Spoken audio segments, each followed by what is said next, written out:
Hello guys, स्वागत है आप सभी का आपके अपने YouTube channel Saurabh sir mathematics में। यहाँ पर बात करने वाले हैं एसएससी जीडी कांस्टेबल एग्जाम जो आपका चल रहा है उससे रिलेटेड महत्वपूर्ण प्रश्नों के बारे में, जहाँ के जीके और जीएस के महत्वपूर्ण प्रश्न होंगे और इसमें हम 10 क्वेश्चंस के बारे में बात करने वाले हैं और ये 10 क्वेश्चन से रिलेटेड जो भी फैक्ट होंगे उन पर भी यहाँ पर चर्चा करने वाले हैं दोस्तों। साथ ही आपको बता दिया जाए कि यहाँ 45 नंबर सेशन है ये हमारा, और 45 सेशन इससे पहले 44 सेशन हम करा चुके हैं, जो कि आपको आई बटन पर उनका लिंक मिल जाएगा, लिंक का। और साथ ही आपको यहाँ पर डिस्क्रिप्शन बॉक्स में भी उसका लिंक दे रखा है, तो वहाँ जाकर आप अपनी तैयारी को बेहतर कर सकते हैं। ये हमारा 45वां दिन है और रोज़ शाम 7 बजे आपके लिए यहाँ पर ये प्रस्तुत किया जाता है आपके ज्ञान को बढ़ाने के लिए। यदि आप इसके अतिरिक्त और भी एग्ज़ाम हैं, जैसे कि यूपी पुलिस हो गया, UP police, super TET, railway, SI, UP SI, UP BEd entrance exam और पेट का जो एग्ज़ाम होता है उससे रिलेटेड आप यदि कोई तैयारी कर रहे हैं, तो यह सेशन आपके लिए काफ़ी महत्वपूर्ण होने वाला है दोस्तों। स्किप ना करें, पूरा देखें। अगर सेशन पर पहली बार विजिट कर रहे हैं तो सेशन को पूरा देखें, और चैनल पर पहली बार विजिट कर रहे हैं तो चैनल को सब्सक्राइब कर लें और पास में बेल आइकन को ज़रूर दबाएं, जिससे कि आने वाले और भी सेशंस का नोटिफिकेशन आपको मिल सके और आप अपनी तैयारी को बेहतर कर सको। तो चलते हैं क्वेश्चन की तरफ। क्वेश्चन आता है पहला। क्वेश्चन दे रखा है कि हरित सूचकांक किसके द्वारा विकसित किया गया था। जो हरित सूचकांक था उसको किसके द्वारा विकसित किया गया था, ये आपको बताना है। तो ऑप्शन ए दे रखा है विश्व बैंक का पर्यावरणीय सामाजिक सुस्थिति विकास प्रभाग है, या फिर राष्ट्रीय संयुक्त राष्ट्र पर्यावरण कार्यक्रम, या फिर संयुक्त राष्ट्र विकास कार्यक्रम, और ऑप्शन डी है क्योटो प्रोटोकॉल। तो राइट आंसर आपको यहाँ पर दोस्तों कमेंट करना है, और कमेंट करने का आपका तरीका वही पुराने वाला है कि अगर फर्स्ट क्वेश्चन आपका है, फर्स्ट का आपका ऑप्शन ए सही है तो फर्स्ट लिखकर ए लिखेंगे, बी सही है तो बी, और सी सही है तो सी, और डी सही है तो डी। इस तरह से आप पूरे क्वेश्चन के आंसर आपको देने हैं। 10 क्वेश्चन हैं, 10 क्वेश्चन से रिलेटेड जितने भी फैक्ट आपके होंगे एग्जाम की दृष्टि से महत्वपूर्ण, उन सभी को यहाँ पर मैं डिस्कस करने वाला हूँ। तो गाइज यहाँ पर बताएंगे इसका राइट आंसर क्या हो जाएगा। कि ऑप्शन दे रखे हैं आपके कि हरित सूचकांक किसके द्वारा विकसित किया गया था। ऑप्शन ए है विश्व बैंक का पर्यावरणीय सामाजिक सुस्थिति विकास प्रभाग द्वारा। ऑप्शन बी है संयुक्त राष्ट्र पर्यावरण कार्यक्रम द्वारा। ऑप्शन सी है संयुक्त राष्ट्र विकास कार्यक्रम द्वारा। ऑप्शन डी है क्योटो प्रोटोकॉल द्वारा। तो दोस्तों इसका जो राइट आंसर हो जाएगा आपका संयुक्त राष्ट्र पर्यावरण कार्यक्रम द्वारा हरित सूचकांक को विकसित किया गया था। ये आपको याद रखना है। अब पर्यावरण की यहाँ पर बात की गई है दोस्तों, यहाँ पर्यावरण की अगर बात की गई है तो बात कर लेते हैं पर्यावरण से संबंधित जो भी प्रमुख पर्यावरण सम्मेलन हुए उनके बारे में। तो दोस्तों यहाँ पर स्टॉकहोम सम्मेलन जो हुआ था आपका 1972 में स्वीडन में हुआ था, और सभी के लिए एक ही पृथ्वी, इसका जो वो था, सभी के लिए एक ही पृथ्वी इसका विषय था। और यूएनईपी का जन्म जो हुआ था वह, इसका जो मुख्यालय है वह कहाँ पर है, तो नैरोबी में है। नैरोबी कहाँ पर है, केन्या में। ये आपको याद रखना है, नैरोबी केन्या में इसका मुख्यालय है। किसका, ये यूएनईपी का मुख्यालय। दूसरा आपका हुआ था हेलसिंकी सम्मेलन जो हुआ था वह कहाँ कब हुआ था, तो 1974 में फिनलैंड में हुआ था। समुद्री पर्यावरण की रक्षा करना इसका ये ध्येय था, और यहाँ पर ये असफल हो गया था दोस्तों। तीसरा आता है लंदन सम्मेलन जो कि 1975 ब्रिटेन में हुआ था। समुद्री कचरे का निस्तारण इसका विषय था। अगला आता है वियना सम्मेलन 1985 में हुआ था, और वियना की राजधानी है ऑस्ट्रिया, उसमें हुआ था। और ओजोन परत का संरक्षण पर यहाँ पर बात की गई थी। वैकल्पिक स्रोतों के लिए राजी यहाँ पर हुए थे। नेक्स्ट आता है मॉन्ट्रियल प्रोटोकॉल 1987 में कनाडा में हुआ था। ओजोन परत के संरक्षण से यहाँ पर बात हुई थी, और उत्तरदायी गैसों के में कटौती के लिए तैयारी की गई थी। जो ओजोन परत का जो संरक्षण होता है वह जो चरण होता है वह ग्रीन हाउस गैसों के प्रभाव से होता है, तो उसके उत्तरदायी जो गैसें होती हैं उनके प्रति तैयारी के लिए यहाँ पर बात की गई थी। टोरंटो सम्मेलन जो हुआ था 1988 में हुआ था, कहाँ पर दोस्तों, कनाडा में। कार्बन डाइऑक्साइड जो कि असफल रहा था दोस्तों। पृथ्वी सम्मेलन की अगर बात करें तो रियो सम्मेलन जो हुआ था आपका ब्राजील में, रियो सम्मेलन ब्राजील में हुआ था 1992 में। 21वीं सदी के लिए पर्यावरण एजेंडा तैयार किया गया था। न्यूयॉर्क सम्मेलन जो हुआ था 1997 में वाशिंगटन में, जो एजेंडा 21वीं सदी के लिए प्रभावी किया था, प्रभावी बनाने पर इस पर जोर दिया गया था। नैरोबी जो उद्घोषणा पत्र 1997 में आया था, जो केन्या में इसका संचालन हुआ, और सभी अंतर्राष्ट्रीय संधियों को प्रभावी बनाने के लिए यहाँ पर बात की गई थी। बात करते हैं आगे यहाँ पर क्योटो प्रोटोकॉल की। तो क्योटो प्रोटोकॉल की अगर बात करें तो यहाँ क्योटो प्रोटोकॉल 1997 में जापान में यहाँ संचालित हुआ था। राष्ट्र एकमत होकर CO2 में कटौती के लिए यहाँ पर सहमति दर्शाई गई थी। सिएटल सम्मेलन 1999 में वाशिंगटन विश्व व्यापार को पर्यावरण के दायरे में लाना था। जोहान्सबर्ग जो सम्मेलन हुआ था रियो में हुआ था, 2002 में हुआ था। और दक्षिण अफ्रीका सतत विकास विश्व एकजुटता कोष और Rio+20 जो हुआ था, तो ब्राजील सतत विकास पर बल देगा। फ्यूचर वी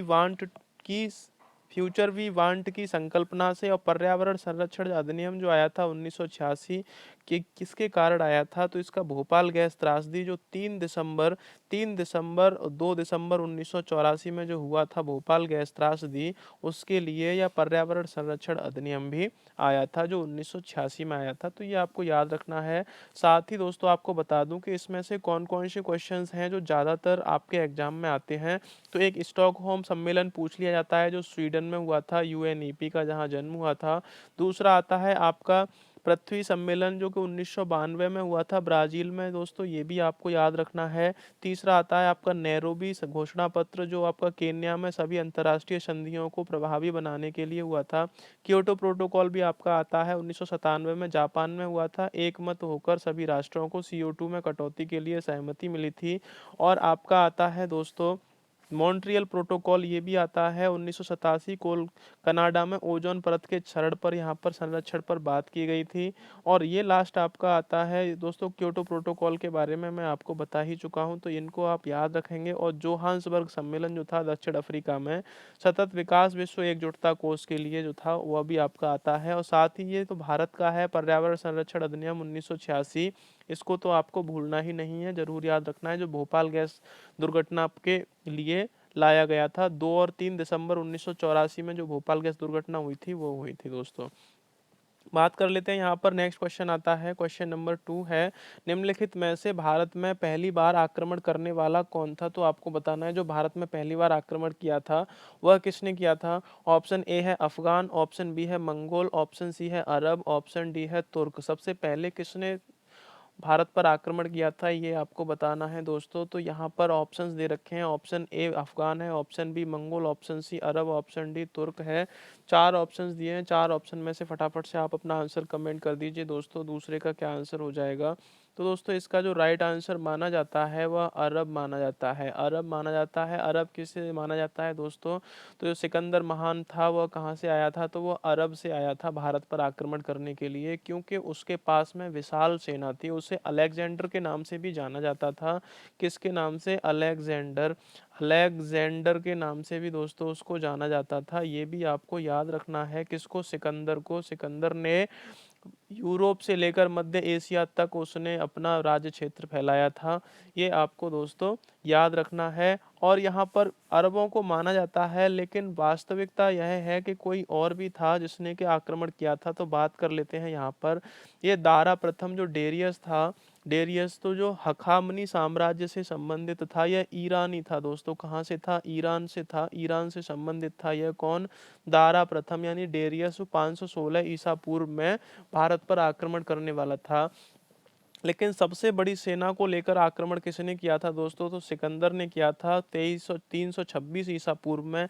यह मकदूनिया यानी मैसिडोनिया राज्य का यह कौन था दोस्तों, राजा था, यह सम्राट था जो कि सिकंदर महान था, और इसको के अलेक्जेंडर के नाम से भी जाना जाता था। आगे यहाँ आता है दोस्तों, इसके बाद में कौन आया था, तो इसके बाद में डेमोट्रियस प्रथम 190 ईसा पूर्व में आया था, जो कि हिंद यवन पर का आक्रमण था दोस्तों। कब का आक्रमण था, हिंद यवन का आक्रमणकारी था। नेक्स्ट बात करते हैं दोस्तों, यहाँ पर अगला आता है रुद्रदामन। तो रुद्रदामन 90 ईसा पूर्व में आया था, वो शकों का आक्रमण था दोस्तों। किसका, शकों का।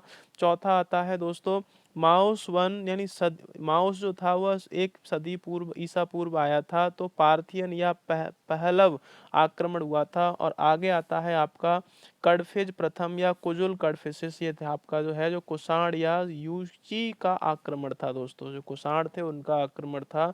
कुजुल कड़फिसिस इसका संस्थापक था और यह कड़फिज प्रथम के नाम से भी जाना जाता था, ये भी आपको याद रखना है। और यहाँ पर जो 5वीं सदी के मध्य में आया था वह खुसनेबाज आया था दोस्तों, जो हूणों का आक्रमण हुआ था भारत देश पर, ये आपको याद रखना है। तो सबसे पहले दोस्तों कौन है, डेरियस दे रखा है यहाँ पर, फिर उसके बाद में दोस्तों क्या है, सिकंदर है, फिर सिकंदर के बाद में डेमेट्रियस प्रथम है, फिर उद्योदामन, फिर माउस माउस है, फिर कडफिस कुजुल कडफिसिस है, फिर खुशनेबाज है। नेक्स्ट बात कर लेते हैं क्वेश्चन नंबर 3 की, कि किस वर्ष भारत का एक प्रभुत्व संपन्न प्रजातांत्रिक गणराज्य बना। आपको बताना है, ऑप्शन ए दे रखा है 1947 में, ऑप्शन बी 1951 में, ऑप्शन सी है 1935 में, ऑप्शन डी है 1950 में। जो प्रभुत्व संपन्न प्रजातांत्रिक गणराज्य बना था, किस वर्ष भारत बना था, ये आपको दोस्तों बताना है।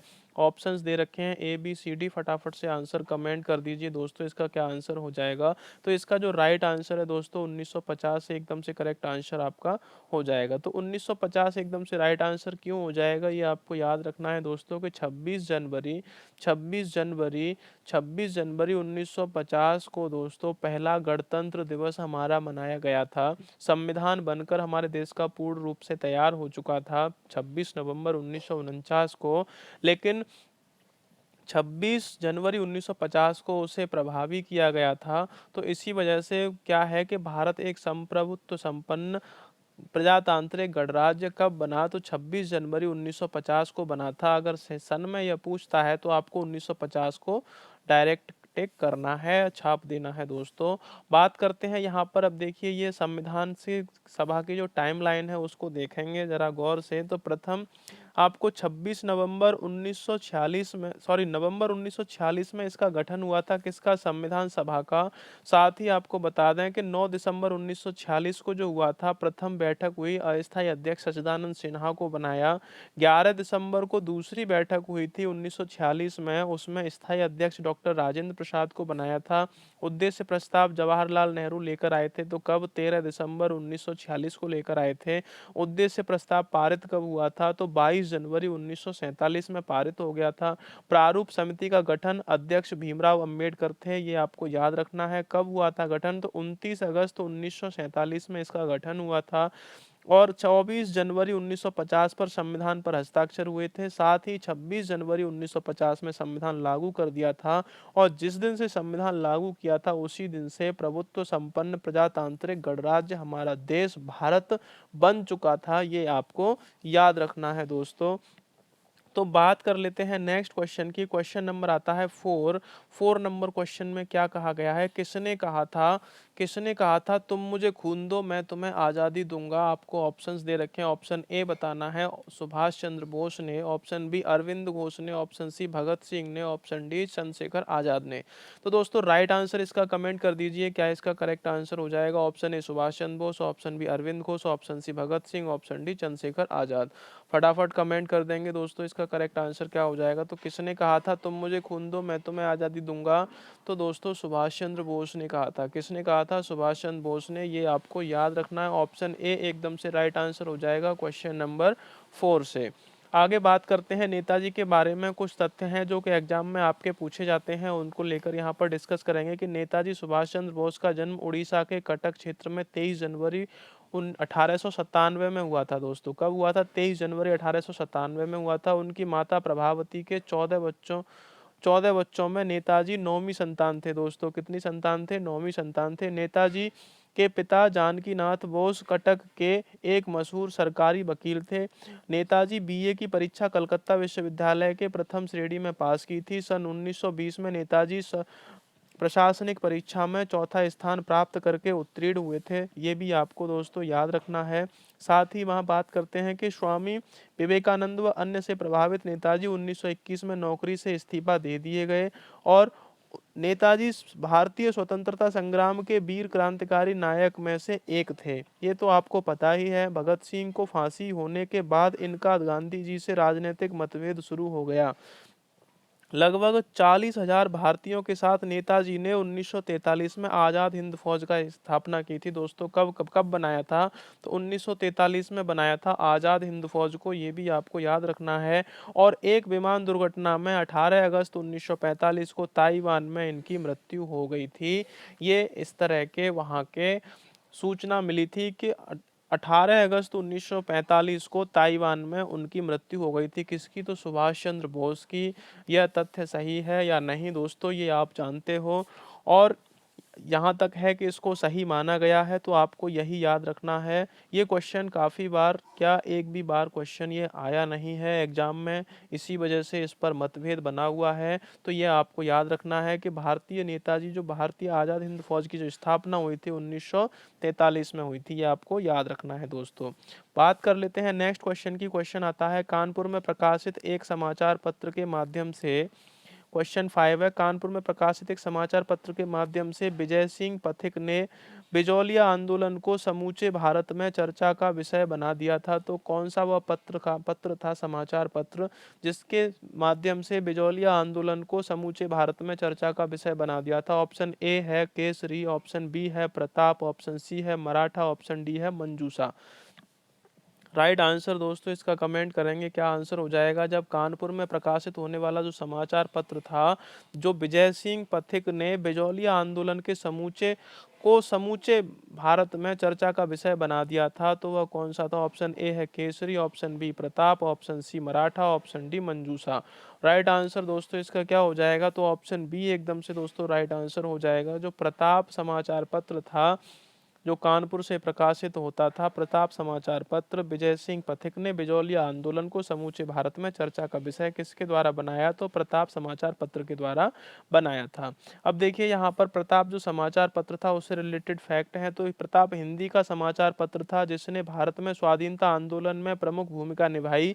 प्रताप के जरिए जहां न जाने कितने क्रांतिकारी स्वाधीनता आंदोलन से रूबरू हुए, वहीं समय समय पर यह अखबार क्रांतिकारियों हेतु सुरक्षा की ढाल भी बना। इसे गणेश शंकर विद्यार्थी ने 1913 में 13 से कानपुर से निकालना आरंभ किया था दोस्तों। तो किसने निकालना आरंभ किया था? तो गणेश शंकर विद्यार्थी ने आरंभ किया था। ये दोस्तों आपको याद रखना है। प्रताप हिंदी समाचार पत्र था, कानपुर से निकालना आरंभ किया था, ये भी आपको याद रखना है। और 1913 से निकालना आरंभ किया था।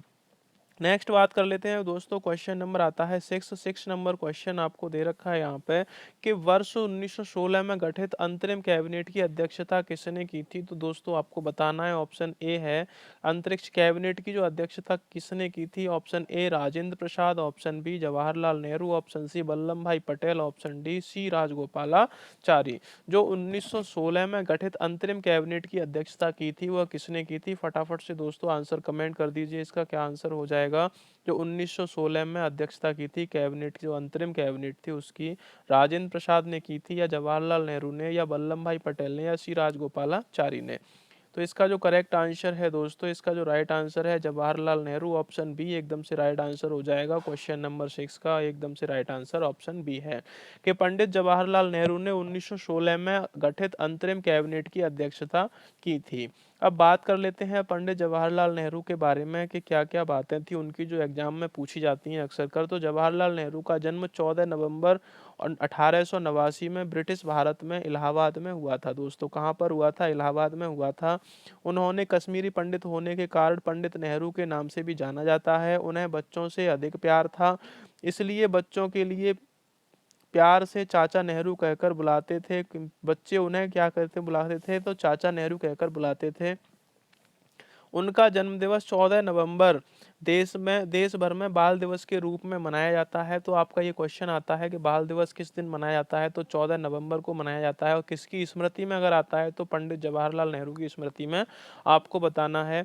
नेहरू जी के पिता का नाम मोतीलाल नेहरू था, जो पेशे से एक वकील थे। क्या नाम था? तो मोतीलाल नेहरू था दोस्तों। वे भारत के पहले प्रधानमंत्री बने और लगातार 3 बार प्रधानमंत्री रहे थे। तो भारत के पहले प्रधानमंत्री थे और लगातार 3 बार तक प्रधानमंत्री वह रहे थे। वे 1929 में भारत की स्वतंत्रता की मांग करते हुए तिरंगा फहराने वाले व्यक्ति थे। तिरंगा फहराने वाले जो पहले व्यक्ति थे कौन थे? पंडित जवाहरलाल नेहरू 1929 में। ये आपको दोस्तों याद रखना है।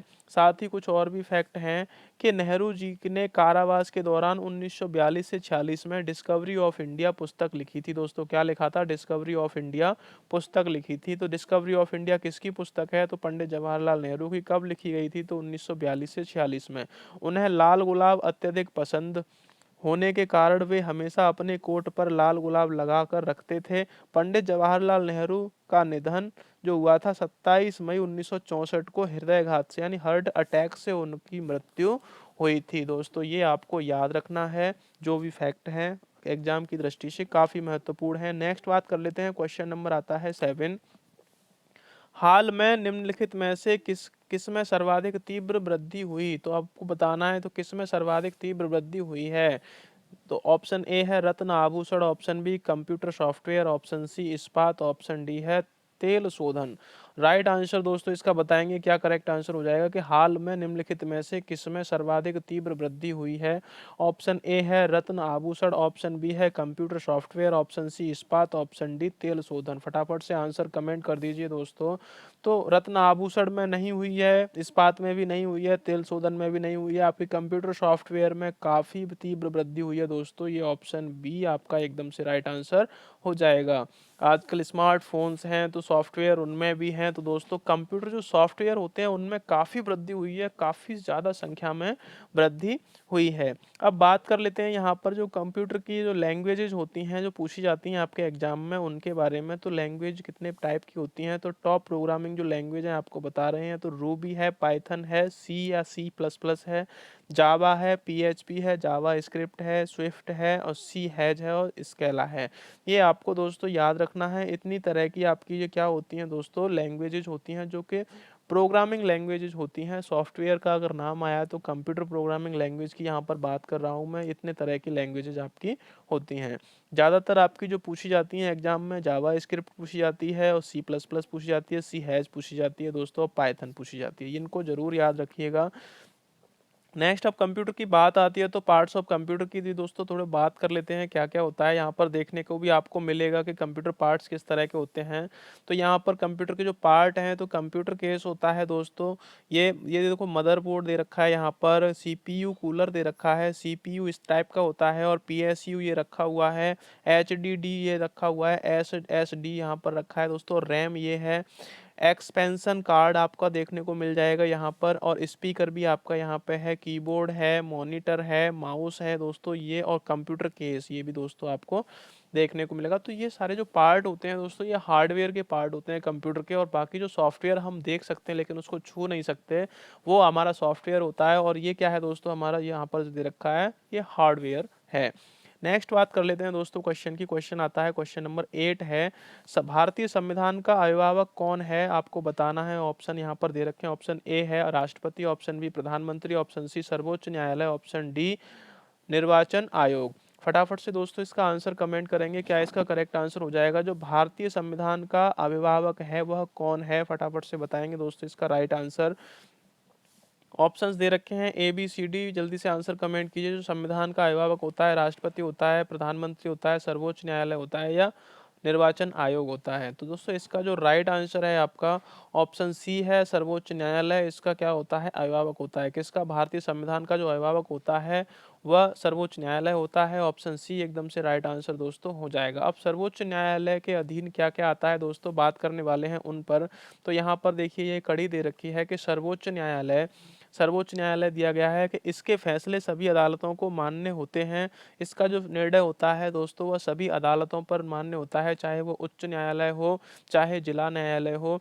दूसरा आता है यह उच्च न्यायालय के न्यायाधीशों का तबादला कर सकता है, इसको ये भी अधिकार होता है। यह किसी अदालत का मुकदमा अपने पास मंगवा सकता है।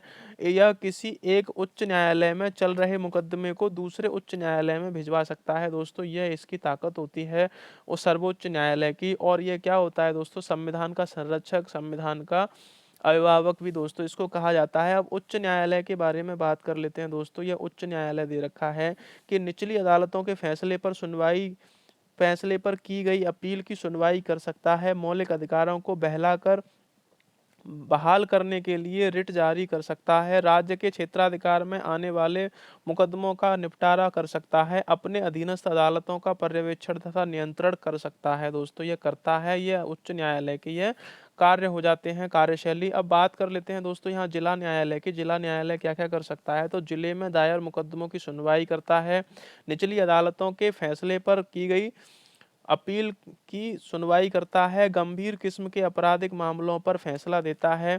अब इसके अधीनस्थ जो अदालत आती हैं जिले के, वह कौन कौन सी होती हैं दोस्तों, तो फौजदारी होती है या दीवानी होती है, किस्म के जो मुकदमे चलते हैं वो उन पर विचार करता है। दोस्तों जो अधीनस्थ अदालतें होती हैं वो ये होती हैं। तो दोस्तों यह स्ट्रक्चर इसका इस तरह से होता है, आप इसको समझने की कोशिश करें कि सर्वोच्च न्यायालय का सीधा लिंक दोस्तों कहाँ से होता है, अधीनस्थ को भी सुन सकता है सर्वोच्च न्यायालय, उच्च न्यायालय को भी सुन सकता है और जिला न्यायालय की भी सुन सकता है। सर्वोच्च न्यायालय सीधा जिला न्यायालय से भी सुन सकता है, उच्च न्यायालय सीधा अधीनस्थ में जा सकता है। ये दोस्तों इस तरह की यहाँ पर कड़ी होती है कि इसने अगर सर्वोच्च न्यायालय ने जो आदेश दे दिया तो वह सभी नीचे जो न्यायालय होंगे उन सभी को मानना पड़ता है। नेक्स्ट बात कर लेते हैं क्वेश्चन नंबर 9 की। 9 नंबर क्वेश्चन है कि संवेदी सूचकांक, संवेदी सूचकांक में निम्नलिखित प्रतिभूतियां होती हैं, कौन कितनी होती हैं दोस्तों, तो 25 ए ऑप्शन है, बी ऑप्शन है 40, सी ऑप्शन है 30, डी ऑप्शन है 35। राइट आंसर दोस्तों आपको बताना है, क्या इसका करेक्ट आंसर हो जाएगा जो संवेदी सूचकांक में कौन कितनी प्रतिभूतियां हैं। साथ ही दोस्तों आपको बता दूं कि शाम को 7 बजे से आपका यह सेशन चलता है और इसमें के 10 से 15 क्वेश्चन से 20 क्वेश्चन तक कवर किए जाते हैं और उनसे रिलेटेड जो भी फैक्ट होते हैं दोस्तों उन सभी को भी यहाँ पर कवर किया जाता है। एक क्वेश्चन से रिलेटेड जो भी फैक्ट होते हैं और जो आपके एग्जाम की दृष्टि से काफ़ी महत्वपूर्ण होते हैं। तो सेशन अगर अच्छा लगता है तो दोस्तों सेशन को लाइक करें और चैनल पर अगर पहली बार विजिट कर रहे हैं तो चैनल को सब्सक्राइब कर लें और पास में आए बेल आइकन को भी दबा लें, जिससे कि आने वाले और भी सेशंस का नोटिफिकेशन आपको मिल सके और आप अपनी तैयारी बेहतर कर सको। साथ ही आप सेशन को शेयर भी कर दिया करें अपने दोस्तों के साथ में, जिससे कि वो भी अपनी तैयारी अच्छे से कर सकें। तो यहाँ पर संवेदी सूचकांक में निम्नलिखित प्रतिभूतियां होती हैं, तो कितनी होती हैं दोस्तों, कि इसमें आपका ऑप्शन सी एकदम राइट आंसर हो जाएगा कि 30 प्रतिभूतियां होती हैं। अब 30 प्रतिभूतियों की बात की गई है तो संवेदी सूचकांक होता है दोस्तों, यह क्या है, शेयर बाजार सूचकांक है, जिसमें कि बीएसई बॉम्बे स्टॉक एक्सचेंज की बातें की गई हैं दोस्तों, किसकी, बॉम्बे स्टॉक एक्सचेंज की बात की गई हैं, जिसकी स्थापना दोस्तों आपको बता दिया जाए, यहाँ पर देखिए इसके बारे में बात की गई है बॉम्बे स्टॉक एक्सचेंज के बारे में। तो यहाँ पर देखते हैं कि बीएसई सेंसेक्स या मुंबई शेयर बाजार संवेदी सूचकांक भारत का एक मूल्य भारित सूचकांक है। मुंबई शेयर बाजार ने 1986 में सेंसेक्स की रचना की। आज उसकी सिर्फ भारत में ही नहीं बल्कि विदेशों में भी प्रमुख इंडेक्स की गणना होती है। सेंसेक्स में 30 कंपनियों को समाहित किया गया है दोस्तों, कितनी है, तो 30 मैंने अभी आपको ऊपर बताया था ऑप्शन सी में, जिसकी गणना मार्केट कैपिटलाइजेशन वेटेज मेथडोलॉजी के आधार पर की जाती है। सेंसेक्स का आधार वर्ष 1978 79 है। सेंसेक्स का समय गुजरते free free float market capitalisation weightage methodology में बदला गया था। ये दोस्तों आपको यहाँ पर दिखा रखा है पूरा कि बीएसई क्या है, मुंबई शेयर बाजार संवेदी सूचकांक है भारत का, और जिसमें 30 कंपनियों को समाहित किया गया है और यह भारत में ही नहीं बल्कि विदेशों में भी इसका चल रहा है। और इसका जो आधार वर्ष है कितना है दोस्तों, 1978 से 1979 है। नेक्स्ट बात कर लेते हैं क्वेश्चन नंबर 10 की, यह सेशन का लास्ट क्वेश्चन रहेगा कि 27 दिसंबर 1911 में पहली बार जनगण मन कहाँ पर गाई गई थी, ये आपको बताना है। ऑप्शन ए कहाँ पर गाया गया, ऑप्शन ए है मुंबई में, ऑप्शन बी लखनऊ में, ऑप्शन सी है आपका कोलकाता में, ऑप्शन डी साबरमती में। फटाफट से आंसर कमेंट करेंगे दोस्तों, इसका राइट आंसर क्या हो जाएगा, जो 27 दिसंबर 1911 में पहली बार जनगण मन को गाया गया था, तो कहाँ पर, मुंबई में, लखनऊ में, कोलकाता में या साबरमती में। दोस्तों इसका जो राइट आंसर हो जाएगा कोलकाता में गाया गया था दोस्तों, कोलकाता में इसको गाया गया था। अब जनगण मन को किसने दोस्तों लिखा था ये आपको बताना है। तो जनगण मन को जो लिखा था रविन्द्रनाथ टैगोर ने लिखा था। अब यहाँ पर बात कर लेते हैं इससे संबंधित महत्वपूर्ण फैक्टों की दोस्तों, जो भारत का राष्ट्रगान है उसके बारे में बात करेंगे। तो भारत का जो राष्ट्रगान है जनगण मन है, रविन्द्रनाथ टैगोर एक बंगाली पॉलीमथ ने शुरू में इसे भरोतो भाग्य विधाता के रूप में बनाया था? 24 जनवरी 1950 को भारत की संविधान सभा ने राष्ट्रगान के रूप में भारतो भाग्य भजन के पहले छंद को मंजूरी दी। 52 सेकंड के लिए औपचारिक तरीके से राष्ट्रगान किया जाता है। पहली और आखिरी पंक्ति के संक्षिप्त संस्करण, जिसके प्रदर्शन लगभग 20 सेकंड लगते हैं, इस अवसर पर किया जाता है।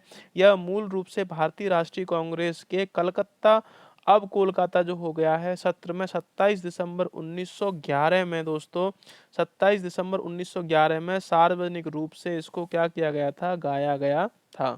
तो जनगण मन क्या है? भारत गणराज्य का राष्ट्रगान है दोस्तों, ये आपको याद रखना है, जिसे 24 जनवरी 1950 को भारतीय संविधान सभा ने अपनाया था और 52 सेकंड का इसको गाने में समय लगता है तथा पहली और आखिरी पंक्ति के एक संक्षिप्त संस्करण में इसे 20 सेकंड लगते हैं, ये आपको याद रखना है।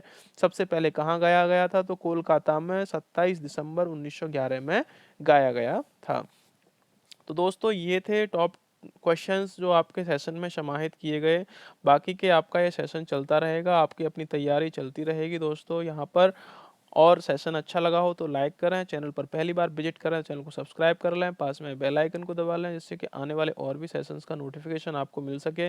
साथ ही आपका ये 45 नंबर सेशन कंप्लीट हो चुका है। कल मिलेंगे नेक्स्ट नंबर सेशन में। 46 नंबर आपका सेशन आपका यहाँ पर कल इस समय शाम को 7 बजे, देखना ना भूलें, ज़रूर देखें दोस्तों। तो मिलते हैं नेक्स्ट सेशन में, तब तक के लिए नमस्कार।